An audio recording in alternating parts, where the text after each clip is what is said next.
తెలంగాణ ఏర్పాటు తర్వాత బీఆర్ఎస్ వరుసగా 10 ఏళ్లు అధికారం దక్కించుకుంది. అయితే ముచ్చటగా మూడోసారి హ్యాట్రిక్ కొడదామని కారు నేతలంతా భావించారు. కానీ ఓటర్లు మాత్రం కారుకు కర్రు కాల్చి కాంగ్రెస్ కు పట్టం కట్టారు. దీంతో 10 ఏళ్ల తర్వాత రాష్ట్రంలో కాంగ్రెస్ అధికారంలోకి వచ్చింది.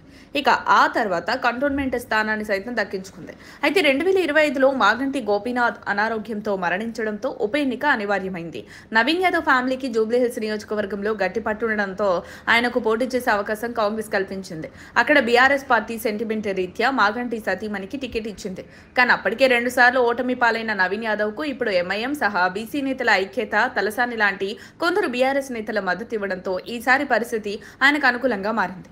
ఇదే క్రమంలో కాంగ్రెస్ నేతల కష్టానికి ఫలితంగా హైదరాబాద్ జూబ్లీహిల్స్ గడ్డపై కాంగ్రెస్ జెండా ఎగిరింది. ఉప ఎన్నికలో హస్తం పార్టీ అభ్యర్థి నవీన్ యాదవ్ 24,729 ఓట్ల మెజార్టీతో ఘన విజయం సాధించారు. నవీన్ యాదవ్ కు 98,000 పైగా ఓట్లు పోలవగా బీఆర్ఎస్ అభ్యర్థి మాగంటి సునీతకు 74,259 ఓట్లతో రెండో స్థానంతో సరిపెట్టుకున్నారు. ఇక మొన్నటి అసెంబ్లీ, లోక్సభ ఎన్నికల వరకు దూకుడుగా కొనసాగిన బీజేపీ ఎన్నికల్లో మాత్రం 3వ స్థానానికే పరిమితమై బీజేపీ శ్రేణులను నిరాశకు గురిచేసింది. బీజేపీ అభ్యర్థి దీపక్ రెడ్డి 17,061 ఓట్లతో డిపాజిట్ కోల్పోయారు. కౌంటింగ్ ప్రారంభంలో పోటీ అత్యంత హోరాహోరీగా సాగుతుందని అందరూ భావించినప్పటికీ రెండో రౌండ్ నుంచి ఫలితం అనూహ్యంగా కాంగ్రెస్ వైపు ఏకపక్షంగా మారింది. మొదట జరిగిన పోస్టల్ బ్యాలెట్ల లెక్కింపులో కాంగ్రెస్ పార్టీ కేవలం 4 ఓట్ల స్వల్ప ఆధిక్యం మాత్రమే కనబరిచింది.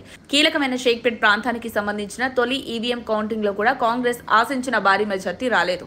దీంతో పోరు చివరి వరకు డి అంటే డి, నువ్వానేనా అన్నట్లు కొనసాగుతుందని, కారు గట్టి పోటీ ఇస్తుందని భావించారు. కానీ రెండో రౌండ్ తర్వాత పరిస్థితి పూర్తిగా కాంగ్రెస్ కు అనుకూలంగా మారిపోయింది.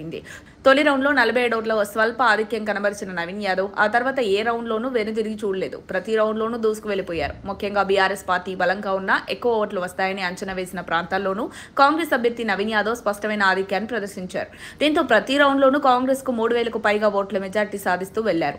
6వ రౌండ్ లో మొత్తం మెజారిటీ 15,000 దాటగా 8వ రౌండ్ కు మెజార్టీ 20,000 మార్క్ క్రాస్ అయింది. దీంతో నవీన్ గెలుపు ఖాయమైంది. జూబ్లీహిల్స్ విజయంతో కాంగ్రెస్ శ్రేణులు గెలుపు సంబరాలు మునిగిపోయారు.